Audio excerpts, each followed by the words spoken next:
మన హోంమంత్రి అమిత్ షా గారి తీరును మీరు గమనిస్తున్నారా? రాత్రికి రాత్రి ఒక నిర్ణయం తీసుకున్నారు. ఈయన వరుస పెట్టి ఈ సరిహద్దుల రాష్ట్రాలు వీటిలో మేజర్ పర్యటన మీకు సిలిగురి దాకా కూడా వెళ్ళి ఏం చేస్తున్నారు? సడన్గా ఏమైంది? మరి ఇన్నేళ్ల పాటు మీకు ఇలాంటి ఒక పానిక్ సిచ్యువేషన్ దేశంలో లేదు కదా. అంటే మనము పానిక్ అవ్వడము కాదండి, దేశంలో ఉండే దేశద్రోహులు అలాగే సరిహద్దులకు అటువైపు ఉండే అది బంగ్లాదేశ్ తీవ్రవాదులు అనండి, పాకిస్తాన్ ఐఎస్ఐ అనండి. సో ఇప్పుడు వీళ్ళందరూ కూడా ఒక పానిక్ సిచ్యువేషన్లో ఉన్నారు. ఏం జరుగుతుంది అసలు దేశంలో? ఈ పరిస్థితులు ఏమిటి అంటే మనము ఒక వెస్ట్ బెంగాల్ గురించి మాట్లాడుతున్నామండి. అలా కాదు, మీకు కేరళ నుంచి కూడా షాకింగ్ వార్తలు వస్తున్నాయి. తమిళనాడులో ఇన్ని రోజులు ఏం జరిగింది అంటే యావత్ భారత్లో ఒక ప్యారలల్ ఎకానమీ అనే దాన్ని వీళ్ళు రన్ చేశారు అనేదే వార్తలు. కాబట్టే హోంమంత్రిగా ఈయన పానిక్ అవ్వడం కాదు, మీకు నేషనల్ ఇన్వెస్టిగేషన్ ఏజెన్సీ అలాగే మీకు సిబిఐ, సిఐడి, రా వీళ్ళందరూ కూడా పెద్ద ఎత్తున కౌంటర్ మెజర్స్ అనేవి తీసుకుంటున్నారు. ఏంటండి ఒక ప్యారలల్ ఎకానమీ అంటే? ఇప్పుడు ఎన్నికలు వస్తాయి కదండి, కొంతమంది నాయకులు యూకే వెళ్తారు, అలాగే అమెరికా వెళ్తారు. అక్కడ ఈ జార్జ్ సోరోస్ లాంటి మీకు ఈ వ్యాపారవేత్తలు ఉంటారు, వాళ్ళని వీళ్ళు కలుస్తారు. పలానా రాష్ట్రానికి ఎంత డబ్బు కావాలి, మనము ఎలా గెలుస్తాము, వీళ్ళ మధ్య బేరసారాలు జరుగుతాయి. ఫైనల్గా ఇంతంత డబ్బు ఇంతంత మంది ఓటర్స్కి ఇచ్చి వాళ్ళను కొనుక్కుంటే మనము గెలుస్తాము. సరే బాబు, ఇంత డబ్బు నీకు ఇస్తాను, గెలిచే తీరాలి అని వాళ్ళు కండిషన్ పెడతారు. మీకు అనిపిస్తుంది అమెరికాలో వాడు ఎందుకు ఇంత ఒత్తిడి, ఇంత డబ్బు ఎందుకు పంచుతాడు? అంతే కదండి. ఇప్పుడు అతను ఎందుకండి మన దేశంలో ఎన్నికలకు డబ్బులు ఇవ్వాలి, ఎందుకు మనం గెలవాలి అనాలి? ఇదంతా ఎందుకు చేస్తారు? మీరు ఇదంతా చూసారనుకోండి. ఇప్పుడు సిఐఏ గురించి మనం మాట్లాడతాం. వీళ్ళు ఒక పెద్ద నెట్వర్క్ రన్ చేస్తారండి. ఎంత పెద్ద నెట్వర్క్ అంటే వరల్డ్ వైడ్ ఇది ఉంటుంది. వీళ్ళను ఎవరు కదిపినా, వీళ్ళ వ్యాపారములోకి ఎవరు వచ్చినా, ఇంకా చెప్పాలంటే ఇబ్రహాం లింకన్ అమెరికా యొక్క గ్రేటెస్ట్ అధ్యక్షుడు అండి. ఇతనిని మించిన వాళ్ళు ఇవాళ వరకు ఎవరూ లేరు. అతను ఎందుకండి వీళ్ళు హతం చేశారు? జస్ట్ వాళ్ళ దేశంలో ఫేక్ కరెన్సీస్ వీళ్ళు ప్రింటింగ్ చేశారు. ఎవరికి వాళ్ళు ఈ మిషన్లు కొనుక్కొని ప్రింటింగ్ చేయడం. దీనిని ఆయన ఆపేడండి. ఆపేడంటే ఆపే ప్రయత్నాలు చేశాడు. దాంతో ఇతనిని కాదు కదా, ఇతని కుక్కను కూడా వీళ్ళు హతం చేశారు. మీకు జాన్ ఎఫ్ కెనడీని చూశారనుకోండి, అతని పరిస్థితి కూడా ఇంతే. అంటే మీ దేశంలో మీరు ఏమైనా చేసుకోండి, మాకు సంబంధం లేదు, కానీ మా ప్యారలల్ ఎకానమీలోకి వచ్చారు అంటే మేము మిమ్మల్ని విడిచిపెట్టము. ఇప్పుడు ఇందిరాగాంధీ గారు ఈవిడని అసాసినేట్ చేశారు కదా, కారణాలు అడిగితే సిక్కు తీవ్రవాదులు అంటారు, అంటే ఆపరేషన్ బ్లూ స్టార్, అంతే కదండి. మరి ఆపరేషన్ బ్లూ స్టార్ అన్నప్పుడు గోల్డెన్ టెంపుల్లో తీవ్రవాదులు ఉన్నారు, ఇండియన్ ఆర్మీ వెళ్ళింది, ఇది కదండి చెప్తారు. ఈ తీవ్రవాదులు గోల్డెన్ టెంపుల్లోకి ఎలా వెళ్ళారు, అసలు వీళ్ళ వద్ద ఈ ఆయుధాలు ఎలా వచ్చాయి, వీళ్లకు ఇంతంత డబ్బు ఎవరు ఇచ్చారు ఆలోచించాలి కదండి. మొత్తము ఈ ప్యారలల్ ఎకానమీ రన్ చేసేవాళ్ళండి, వరల్డ్ వైడ్ వీళ్ళు ఉంటారండి. సో వీళ్ళే మీకు ఈ తీవ్రవాదులను పెంచి పోషిస్తారు. అంటే పంజాబ్ అనండి, అక్కడ మాదక ద్రవ్యాలు, సో ఇది సరఫరా చేసేవాళ్ళు, ఇదే మీకు ఎకానమీ. సో దీని ద్వారానే వీళ్ళు ఎన్నికలకు డబ్బులు ఇస్తారు, ప్రజలను కొంటారు, అలాగే నాయకులను ఎంచుకుంటారు.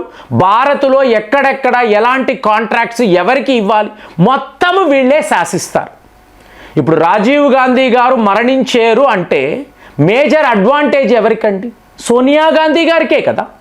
ఎందుకంటే యూరోప్కి సంబంధించిన ఈ మొత్తము మాఫియా భారత్లోకి వచ్చేస్తారు. అదే జరిగింది కదా. సో మొన్నటి వరకు ఇదే జరిగింది. సో ఇప్పుడు అమిత్ షా గారు ఇలా ఎందుకు పానిక్ అవుతున్నారు అంటే ఈ నెట్వర్క్ మొత్తము కూడా ఇప్పుడు ఉత్తరప్రదేశ్ని వీళ్ళు చూశారండి.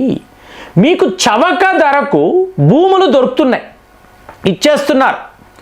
వీళ్ళు అక్కడ టకా ఒక మసీదు అనండి, అలాగే మీకు చుట్టుపక్కల ఉండే కాలనీస్, ఏర్పాట్లు, సెటిల్మెంట్స్ అన్నీ చేసేస్తారు. సడన్గా అక్కడ షాపులు వచ్చేస్తాయి, అద్దెలకి ఇస్తారు. ఈ డబ్బంతా ఒక పెద్ద మనిషి ఆయన చేతికి వెళుతుంది. మీకు ఇలాగ మాదక ద్రవ్యాలు అనండి, ఫేక్ కరెన్సీ అనండి, ఫేక్ డాక్యుమెంట్స్ అనండి, డెమోగ్రఫీని మార్చడం. ఇప్పుడు తమిళనాడులో కోయంబత్తూరులో ఒక వ్యక్తి ఒక దుకాణం పెడుతున్నాడండి. పెట్టిన వ్యక్తి 2 ఏళ్లలో చూశారు అనుకోండి, 1000 కోట్లు సంపాదించేస్తున్నాడు. మీరు నేను చెయ్యలేనిది. ఇంకా నా మిత్రులు ఎంతోమంది చర్చ్ ఫాస్టర్స్గా ఉన్నారు. వాళ్ళు ఎప్పటి నుంచో అలాగే ఉన్నారు. ఏదోనండి ప్రజలకు సేవ చెయ్యాలని ఆయన ఎంచుకున్నారు మమ్మల్ని, మేము ఇలాగే ఉన్నాము అంటారు. కానీ కొంతమంది పాస్టర్స్ని మీరు చూడండి, రావడము వాళ్ళ ఇంటి ముందు పెద్ద పెద్ద కార్లు ఉంటాయి. ఇతను ఒకసారి లండన్కి వెళ్తాడు, ఒకసారి అమెరికాకు వెళ్తాడు, తిరిగి రావడము చూస్తే 1000 కోట్లు, 1500 కోట్లు. ఎవరండి ఈ డబ్బంతా ఇస్తారు? ఈ డబ్బు వీళ్ళకి ఇంతంత ఎలా వస్తుంది? మీరు ఆలోచించారు అనుకోండి, మనము ఒక వెస్ట్ బెంగాల్ని గేట్వే ఆఫ్ ఇండియా అంటున్నాం. సో తీవ్రవాదుల యొక్క ఎంట్రీ పాయింట్ వెస్ట్ బెంగాల్. మీకు డైమండ్ హార్బర్లో ఒక కంటైనర్లో కుప్పలు తెప్పలుగా ఫేక్ కరెన్సీస్ దొరికాయి. అంటే అక్కడ నుంచే భారత్లోకి రావడము అనుకుంటున్నాం. కేరళలో పరిస్థితులు చూశారు అనుకోండి, ఈ ఫేక్ కరెన్సీ, ఈ మార్కెట్, ఈ దందా చేసేవాళ్ళు, ఈ ఫేక్ డాక్యుమెంట్స్ తయారు చేసేవాళ్ళు, కాలనీలు ఎక్కడికక్కడ పుట్టగొడుగుల్లాగా మీకు తయారవ్వడం. మరి ఇంతకాలము మన సిబిఐ వాళ్ళు, ఎన్ఐఏ వాళ్ళు వీళ్ళందరూ ఏం చేస్తున్నారండి? ఇట్లాగ ఒక ప్యారలల్ ఎకానమీని వీళ్ళు ఎలా రన్ చేస్తున్నారు అంటే, వెస్ట్ బెంగాల్లోకి వీళ్ళని రానివ్వలేదండి, అస్సలు రానివ్వలేదు. ఇప్పుడు ఇదే అమిత్ షా గారు బిఎస్ఎఫ్ వాళ్ళని అడుగుతున్నారు, ఇంతకాలం ఏం చేస్తున్నారయ్యా, ఇంత దారుణాలు, ఇంత ఓపెన్గా మీ సరిహద్దులను మీరు ఇలాగా ఉంచేశారు, ఎవడు పడితే వాడు రాత్రికి రాత్రి భారత్లోకి వస్తున్నాడు, ఇవాళ వీళ్ళు 1,50,00,000 మంది మీకు తయారయ్యారంటే వీళ్ళని తరిమి వేయడము ఇదేమైనా మామూలు విషయమా అంటే, వాళ్ళు ఏం చెప్పారండి, మమ్మల్ని ఇక్కడ దాకా రానివ్వలేదండి, రోడ్లు కూడా వేయనివ్వలేదు, నో మెయింటెనెన్స్ నో రిపేర్లు అన్నారు. సో వాళ్ళు మమ్మల్ని రానివ్వనప్పుడు, మాకు భూములు ఇవ్వనప్పుడు, మాకు అధికారమే లేదు అన్నప్పుడు మేము ఏం చెయ్యాలి? మరి సెంట్రల్ గవర్నమెంట్ కదా అంటాం, మరి కానీ స్టేట్ గవర్నమెంట్ సపోర్ట్ చేయాలి కదా. అంటే వీళ్లకు ఇదే ముఖ్యమండి. మీకు ఎన్నికలకు కావలసిన డబ్బు అనండి, మీకు దీన్ని కంట్రోల్ చేసే మాఫియా వాళ్ళే ముఖ్యం, దేశము కాదు. మరి ఇలాంటి రాష్ట్రాలు ఎన్నెన్ని ఉన్నాయి. సో ఇక్కడ మీరు క్లీనప్ చెయ్యాలంటే ముందు మీ ఇంటిని మీరు క్లీనింగ్ చెయ్యాలండి. చేసిన తరువాత ఈ విదేశీయ శక్తులు. కానీ ఇక్కడ ఏమైపోయింది, సిఐఏ వాళ్ళు డైరెక్ట్గా చెప్తున్నారు, మీరు ఏమైనా చేసుకోండి, మా దందాలోకి రాకండి.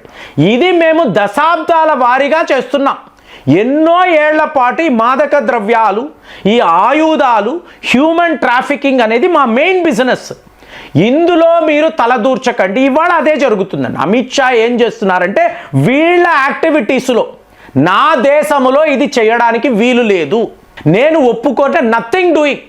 సిఐఏ వ్యవహారాలలో ఎవరు కలగజేసుకున్నా వాళ్లను మేము ప్రాణాలతో విడిచిపెట్టము, ఎవరైనా సరే మేము వాళ్ళ అంతు చూస్తాము అని చెప్పి ఇవాళ దేశములో ఎన్నో రాష్ట్రాలలో సిఐఏ, ఐఎస్ఐ, ఈ తీవ్రవాదులు వీళ్ళ నెట్వర్క్ పెద్ద లెవెల్లో మీకు అది స్ప్రెడ్ అయిపోయి ఉందండి. ఇప్పుడు దీన్ని ఆపాలి. అదే అమిత్ షా యొక్క ఈ పానిక్ బటన్. పరిగెడుతున్నాడు, ఒక్కొక్క రాష్ట్రానికి పరిగెడుతున్నాడు. ఏం జరుగుతుంది ఇక్కడ సరిహద్దుల్లో? ఏం జరుగుతుంది? ఒకవైపు కన్వర్షన్ ప్రాబ్లం అన్నారు, ఒకవైపు మాదక ద్రవ్యాలు అన్నారు, ఒకవైపు ఏమో డెమోగ్రఫీ మారిపోయింది అంటున్నారు. దీనిని ఎలా ఆపాలి? ఇప్పుడు చేస్తేనే ఇది కుదురుతుంది. Now or never. ఇక ఎప్పుడూ కూడా ఈ సమస్యకు పరిష్కారం ఉండదు. కాబట్టే అమిత్ షా ఈ లెవెల్లో, అంటే లిటరల్గా అతని ఉగ్ర రూపాన్ని ఇవాళ ప్రపంచము చూస్తుంది అని చెప్పి అనుకోవాలి. మరి అలాంటి ఒక క్రిటికల్ స్టేజ్లో భారత్ ఉందని మీకు అనిపిస్తుందా? మీరేం ఆలోచిస్తున్నారు? కామెంట్స్లో రాయండి. మళ్ళీ వచ్చే వీడియోలో కలుద్దాం. జై హింద్.